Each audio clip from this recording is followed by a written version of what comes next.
HighGuard 巔峰守衛現在真的變成白嘎爾了。正如我1個月前的視頻所料，這款遊戲在2026年2月4號正式宣布，服務器將會在3月12號關閉。滿打滿算的話，一共是活了45天，真的成為了心靈特工 2.0 了。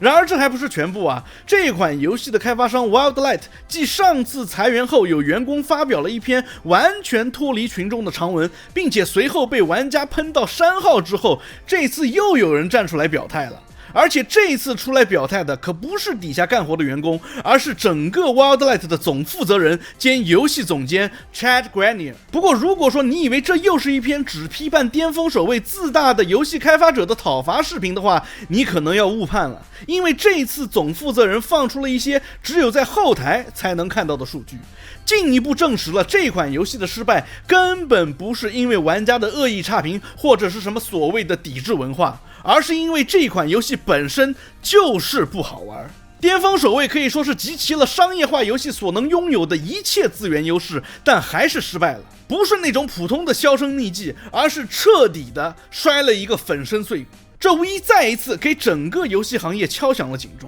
所以今天的這期節目，我們就來看看這位總負責人究竟說了些什麼，以及這一次巔峰守衛的停服究竟有沒有可能讓那些行業的高管們在服務型遊戲的毀滅之路上踩下剎車。到歡聊抖頻道，我是老九。就在2天前，我還看到巔峰守衛的遊戲開發者，就是最早在 LinkedIn 上透露裁員消息的那位，在接受採訪的時候說什麼這款遊戲中的競技元素由於太過硬核，才讓很多玩家望而卻步。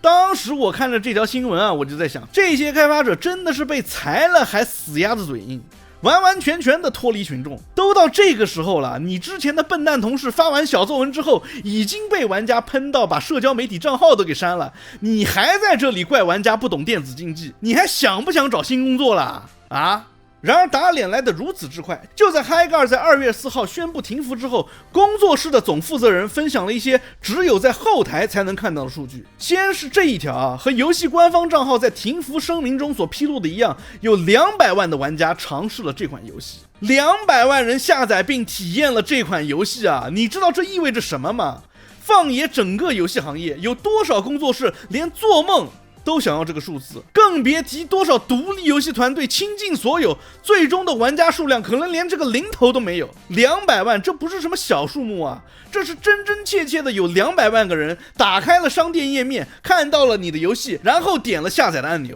這200萬人是主動選擇的，給了你一個機會這已經是無數遊戲一輩子都等不到的待遇了。緊接着他又說到，玩家平均每次的遊玩時長為91分鐘，這意味着玩家平均每次登錄巔峰守衛的時候，平均進行了 3.48 場比賽。在首次啟動遊戲的玩家中，有 92% 的玩家完成了訓練任務。這個數據其實非常的健康，和我們當初在 Apex 上線時看到的訓練完成率非常接近。還記得我上一篇視頻裡提到的那個前 Wildlight 技術美術師 Josh Sobel 嗎？你不是說很多人甚至沒有完成必須的教程嗎？那為什麼你們的頭現在卻告訴我們有 92% 的玩家都完成了教程呢？而且這個水平和當初的 Apex 還旗鼓相當，那不恰恰說明玩家給這款遊戲的耐心和誠意其實根本不亞於當年剛上線的 Apex 嗎？還有，你不是說什麼消費者在抹黑 HighGuard 這件事情上投入了荒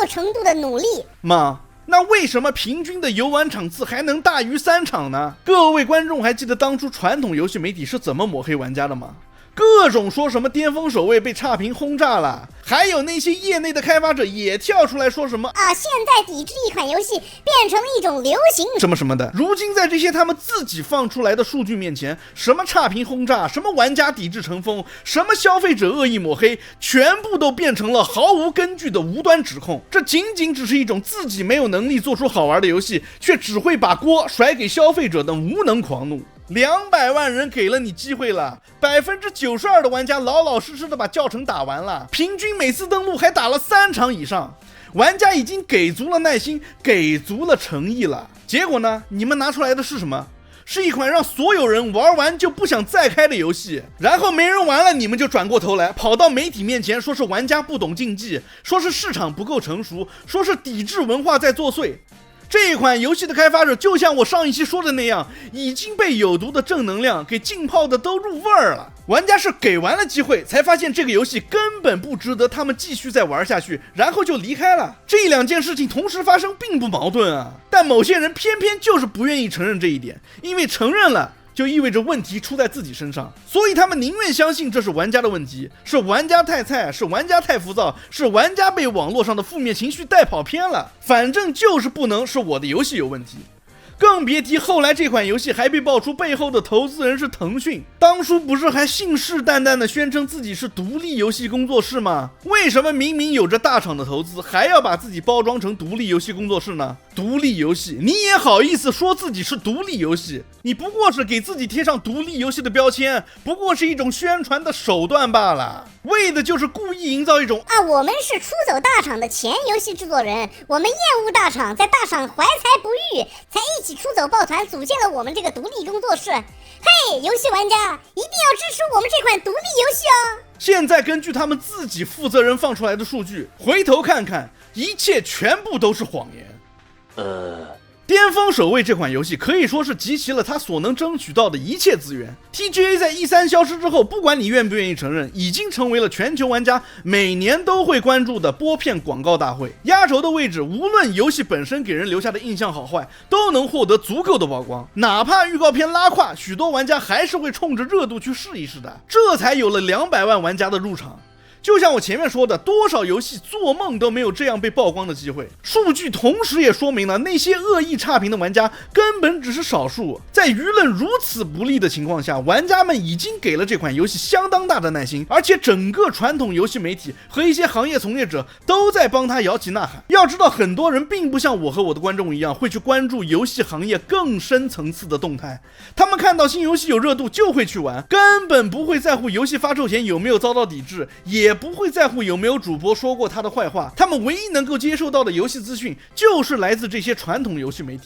就這樣，這批玩家在遊戲開服之後一頭扎了進去，然後也很快的就跑掉了。更別提資金不是問題，背後是騰訊，人脈不是問題。這些開發者大多數來自重生工作室或者是 EA， 在行業裡本就積累了大量資源。但即便如此，在集齊了曝光、資金、人脈、媒體的集體背書之後，這款遊戲還是以如此慘烈的方式收場了。而且遊戲行業內的那些同行在親身體驗之後，看不出遊戲本身的問題所在，或者看出來了卻不敢批評的話，那就說明歐美遊戲產業的大部分開發者可能已經在整體上出現了問題。而且我之前就說過很多遍，服務型遊戲本質上就是一場豪賭。遊戲廠商們認為砸進去10款遊戲的錢，如果能有1款火了，那麼這1款遊戲賺的錢就能把其他9款的成本全部都收回來。這就是這些大公司如此瘋狂下注的原因。而巔峰守衛的案例進一步證實，這一場賭局的贏率正在越來越低。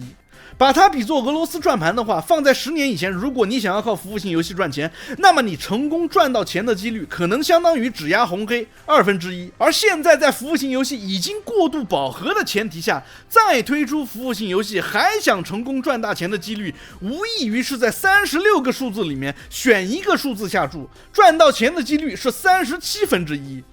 時代不一樣了，現在的玩家早就見多識廣了。之前我還看到有觀眾留言反駁我說，服務型遊戲不是問題，遊戲本身不好玩才是問題。其實這個觀眾只說對了一半，對於服務型遊戲的疲勞感絕對是真實的，這是不可否認的。我自己也包括我觀眾中的很大一部分人，在看到一款遊戲是服務型遊戲的時候，可能直接就下頭了。因為就像我上期評測馬拉松公測的視頻開頭裡引用的前索尼互動娛樂 CEO Sean Layton 說的那樣，如果一款服務型遊戲需要成功，那麼他要做的就不僅僅是賣出這款遊戲這麼簡單而已，而是需要說服正在玩別的服務型遊戲的人放棄他們正在玩的服務型遊戲，轉而玩你開發的遊戲。因為沒有人會在同一時間玩好幾款服務型遊戲，一款服務型遊戲在現在想要成功實在是太難了。你上線的時候就必須是現象級的爆款，從開發到宣發到最後發售的每一步都可謂是步步驚心。而且就算這些問題你全都搞定了，運氣的成分其實也非常的大。就在這樣的情況下，現在的遊戲行業現狀卻是所有的廠商都在賭博，都想推出自己的服務型遊戲，而玩家想要的卻是高品質的單機或者聯機體驗。說到這裡就不得不提索尼这個例子了。本世代在 Xbox 示威的大背景下，索尼的操作可以稱得上是瘋狂，一口氣砸進去那麼多款服務型遊戏，直接背叛了自己最核心的受众群体，結果是入不敷出，導致整個 PS5 到現在的生命週期裡，本家作品少得可憐，而且還關閉了很多相當有潛力的工作室。我在這裡大膽預言啊，任何事物都會盛極必衰。PS5 賣得好是事實，但很有可能只是索尼衰落前最後的高潮。你看看索尼 PS5 後面還有哪些遊戲啊？除了大概率會有正確元素，但是還是會足夠爽的金剛狼以外，戰神3部曲遙遙無期，剩下的就是馬拉松地平線 Fair Games 清一色的服務性遊戲。縱觀整個遊戲行業，新名特工 3.0、4.0、5.0 這個序號肯定還會繼續往後數。之前我就說過，第二次東升西降的雅達利大崩潰一定會來，而最先崩潰的那個缺口一定是這種已經讓玩家厭倦的服務型遊戲。Later. 所以這些遊戲行業的高管會在服務型遊戲的毀滅之路上踩下剎車嗎？我不知道，但我知道的是，這位遊戲總監能夠在遊戲停服的決定之後主動公開這些支持玩家群體的數據，本身已經算是行業內難得一見的清醒了。哪怕什麼都沒有改變，至少他沒有繼續把鍋再甩給玩家。這也恰恰說明，不是所有人都看不見遊戲行業的問題，只是很多人選擇性的不說。那些坐在決策位置上的高管，他們心裡未必真的就不清楚。其實他們清楚盈率在下降，他們清楚玩家在流失，他們清楚服務型遊戲的窗口期已經過去了。但是在一個以季度報表決定一切的行業裡，沒有人願意成為那個說我們不做服務型遊戲了的那個人。因為那將意味着他們要向股東解釋為什麼他們放棄了一個在理論上能夠帶來持續性收入的商業模式，這樣股東就會遲疑，就會不再投資。所以大家繼續賭，繼續推，繼續在會議室裡用商業企劃告訴自己啊，我們的遊戲會是那個例外。可是玩家們早就用腳投票了，數據就擺在那裡，45天200萬人進去，200萬人出來，這不是一個需要解讀的信號，這是一記明牌。所以問題從來就不是這些高管看不看得見，而是他們願不願意在自己的位置上承擔那個戳穿事實的代價。而在真正的崩塌到來之前，恐怕沒有人願意做第一個踩剎車的人。畢竟在賭局當中還沒輸掉全部身家的人，總會覺得自己就是那個幸運兒。Anyways， 歡迎收看第9頻道，感謝大家的陪伴。如果你也有對巔峰守衛停服的看法，歡迎在評論區分享，也別忘了訂閱、關注、點讚、收藏。我們下期見 ，Peace。這特好 I don't give a damn。我天，我覺得我是幫你省了100萬，天哪，特好特好，你看你自己看。